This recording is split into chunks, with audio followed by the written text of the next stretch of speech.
नमस्कार दोस्तों, स्वागत है आपका मेरे चैनल कॉमिक्स लाइफ में। शुरू करते हैं गोयल कॉमिक्स की एक और मज़ेदार कॉमिक्स, चतुर राजकुमारी और चोर राजा पार्ट 2। मुझसे बचने के लिए वो क्रूर कर्मा के राज्य में तो क्या, पाताल लोक में भी चले जाएं, तो भी मैं उन्हें खोज ही लूंगा। मेरी तलवार उन दोनों के खून की प्यासी हो रही है। क्रोध में नंगी तलवार लिए घोड़े पर सवार होकर अकेला ही रूपवती और वाधव की खोज में चल पड़ा। अभी ज्यादा दूर नहीं गए होंगे, मैं दोनों दगाबाजों को रास्ते में पकड़ लूंगा। बेवफा औरत, मुझे धोखा दिया, मुझे परेशान किया, मेरे पैसे खर्च करवाए और किसी और के साथ भाग गई। और इस ख्वाजा के बच्चे की भी अकल ठीक करनी होगी। उधर माधव और रूपवती, अब तो हम काफी दूर निकल आए हैं। घोड़ा भी थक गया होगा, मुझे भी भूख लग रही है, थोड़ी देर विश्राम कर लें। यहाँ जान के लाले पड़े हैं और तुम्हें आराम करने की सोच रही है। इस जंगल में खाने को क्या मिलेगा? विष भरे फल बस। मैंने तुम्हें यूं ही इस तरफ आने के लिए नहीं कहा था। यहाँ के सारे रास्ते की मैंने अच्छी तरह से नक्शे में अध्ययन किया हुआ है। यहाँ से 1 कोस दूर ही एक बड़ा गांव है, वहाँ से कुछ खाने को ले आओ, बड़ी भूख लगी है। माधव ने घोड़ा रोककर एक पेड़ से बांध दिया और दोनों घास में बैठकर बातें करने लगे। 1 कोस दूर गांव है, वहाँ से कुछ खाने को मिल जाएगा, यह तो ठीक है, मगर 1 पैसा भी तो तुमने लेने नहीं दिया। अब मैं खाना लाऊं कहाँ से? मुफ्त में कौन देगा? मुफ्त में क्यों? यह मेरे सब जेवर ले जाओ, इन्हें बेचकर कुछ खाने का इंतजाम करो। मैं यहीं आराम कर रही हूँ। इतनी लंबी घुड़सवारी से मेरी कमर दर्द कर रही है, वरना मैं तुम्हारे साथ चलती। अगर मुझे पैसे ले लेने देती तो तुम्हें जेवर तो न बेचने पड़ते रूपवती। ओहो, जेवर तो फिर बन जाएंगे, पर उस समय देर करते तो वृषभान हमारे सिर पर ना धमकता और कहीं वह मेरे पीछे यहाँ पर आ गया तो? पागल हुए हो? उसे क्या पता हम इस तरफ आए हैं। फिर भी तुम्हें अकेला कैसे छोड़ दूँ? तुम्हारे लिए मैंने इतने कष्ट सहे हैं, अगर तुम्हें कुछ हो गया तो? मेरी चिंता मत करो, मुझे कुछ नहीं होगा, बस तुम जल्दी से कुछ खाने को ले आओ। माधव के जाने के कोई 5 मिनट बाद रूपवती को घोड़े की टापों की आवाज़ सुनाई पड़ी। ओह, जरूर वृषभान आ रहा है। मैंने मौके से माधव को भेज दिया, वरना सारी योजना चौपट हो जाती। रूपवती ने तुरंत अपने बाल बिखरा लिए और उदास सी होकर बैठ गई। वृषभान का घोड़ा अब नजर आने लगा था। नंगी तलवार हाथ में है, अगर सही मौके पर मैं माधव से छुटकारा न पा लेती तो यह क्रोध में अंधा जरूर ही हमारी गर्दनें काट देता। राजा वृषभान का घोड़ा और करीब आ गया तो रूपवती ने जोर जोर से रोना शुरू कर दिया। हाय हाय, मैं लुट गई, बर्बाद हो गई, राजा वृषभान के जुल्मों का शिकार हो गई।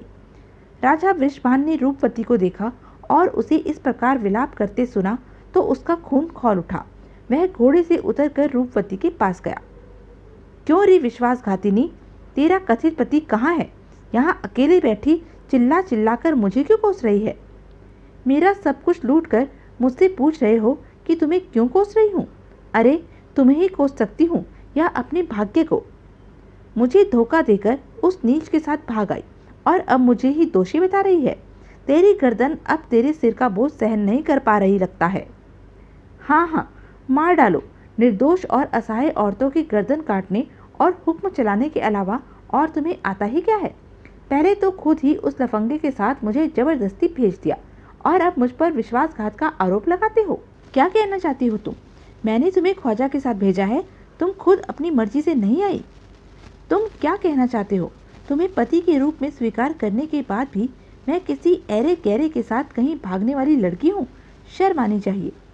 मगर क्या ख्वाजा ने तुम्हें अपनी बीवी कहकर परिचय नहीं कराया था? कराया था तो क्या? क्या तुम अपनी रूप को पहचान नहीं सकते थे?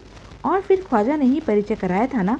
मैंने तो तुमसे यही कहा था कि मैं तुम्हारी थी, तुम्हारी हूँ, पर तब तुम्हें पता नहीं क्या हो गया था। राजा वृषभान यह सुनकर चक्कर में पड़ गया। मगर, और तब तो तुम मुझे भाभी वगैरह पता नहीं क्या क्या कह रहे थे। तुम्हें तो ये सब शोभा नहीं देता।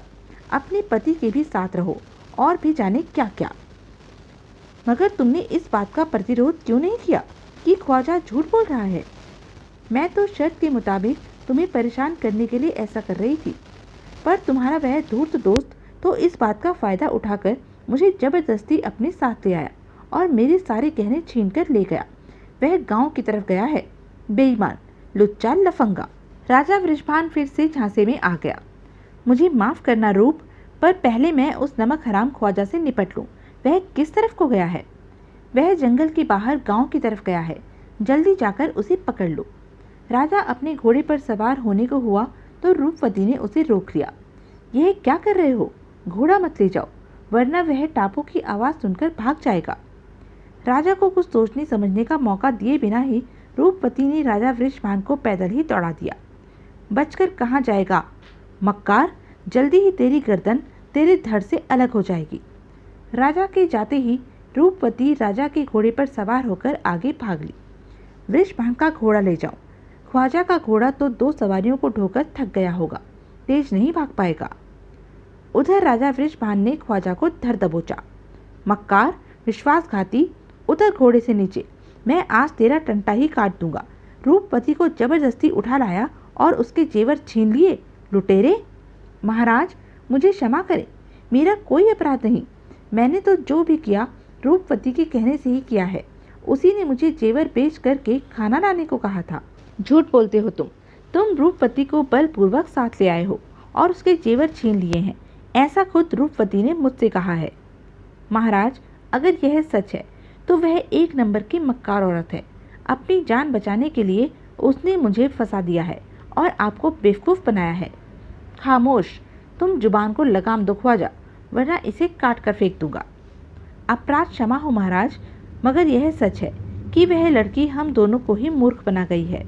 मेरा कोई दोष नहीं। मैं कोई हीरो का सौदागर नहीं हूँ। सरकार, ना ही मेरा नाम ख्वाजा है। यह देखिए, मैं तो गरीब बंजारा माधव हूँ। उसने शादी का लालच देकर मेरी मति भ्रष्ट कर दी थी। माधव से सारी बात सुनकर वृषभान क्रोध से थरथराने लगा। अगर यह सच है तो उस चुड़ैल की खैर नहीं। सरकार, यह बिल्कुल सच है।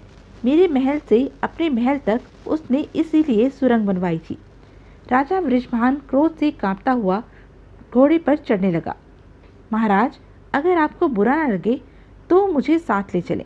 आपको उस कम्बक का सिर काटते देखकर मुझे बहुत प्रसन्नता होगी। अगर ऐसा है तो चलो तुम भी, 1 से 2 भले, मगर 2 लोगों को ढो लेगा यह घोड़ा। बिल्कुल महाराज, बड़ा मजबूत घोड़ा है। पहले भी तो 2 लोगों को यहाँ तक ढो लाया है। हमें क्या जंगल तक भी न ले जाएगा? जंगल? रूपवती अब वहाँ नहीं मिलेगी। उसने मेरा घोड़ा वहीं रुकवा लिया था। वह अवश्य उस पर बैठकर भाग गई होगी। तब तो सरकार, वह जरूर सिंहगढ़ गई होगी। उसका ख्याल था कि राजा क्रूर कर्मा उसकी कोई मदद कर सकता है। चलिए। उधर काफ़ी दूर निकल जाने के बाद राजकुमारी रूपवती सिंहगढ़ के जंगलों में पहुंच गई। उसका घोड़ा और वह दोनों थक कर चूर हो चुके थे।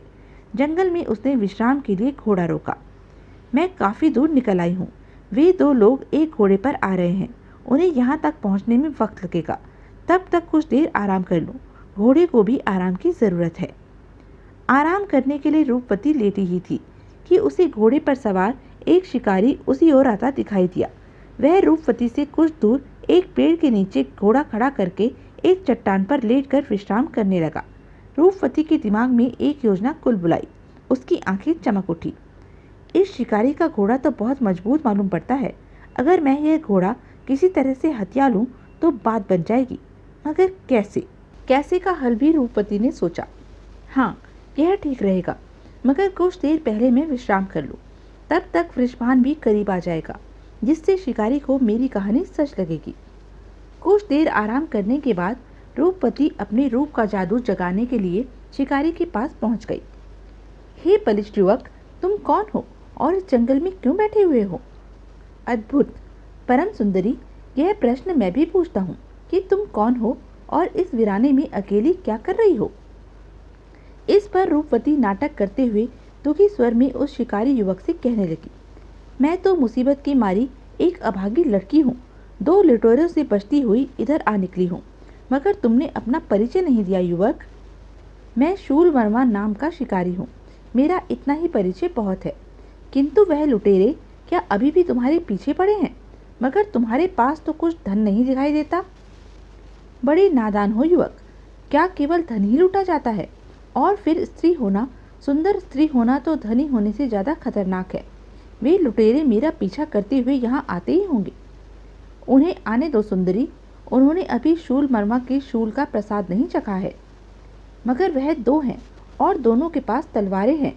शूलवर्मा, तुम कहीं मुसीबत में ना फंस जाओ, इसकी तुम फिक्र मत करो। मैं उन दोनों के लिए निहत्था ही बहुत हूँ। फिर शूल लेकर तो मैं 4 से लड़ लूँ। दुश्मन को कमजोर नहीं समझना चाहिए शूलवर्मा। वे दोनों बड़े कुशल तलवार चलाने वाले मालूम पड़ते थे और घोड़े पर सवार थे, इसलिए सोच लो। तुम शायद मुझे मामूली शिकारी समझ रही हो। बताओ किस तरफ है वे लुटेरे? वे तो मेरा पीछा करते हुए अभी खुद ही यहाँ पहुँच जाएंगे। फिर भी किसी ऊंचे पेड़ पर चढ़कर देख लो कि कितनी दूर रह गए हैं। पेड़ पर चढ़कर? चलो ऐसा ही सही, मैं अभी देखे लेता हूँ। किसी ऊंचे पेड़ पर चढ़कर देखना। यह भी हो सकता है कि तुम्हें मेरे साथ देखकर वे कहीं छुप गए हों। मेरा ख्याल है वह ऊंचा पेड़ ठीक रहेगा। उससे तुम पूरे जंगल में चारों ओर नज़र घुमाकर देख सकते हो। हाँ, मगर वह तो बहुत ऊंचा पेड़ है, उस पर चढ़ पाना तो कठिन है। अरे कैसे शिकारी हो, पेड़ पर चढ़ना कठिन बता रहे हो?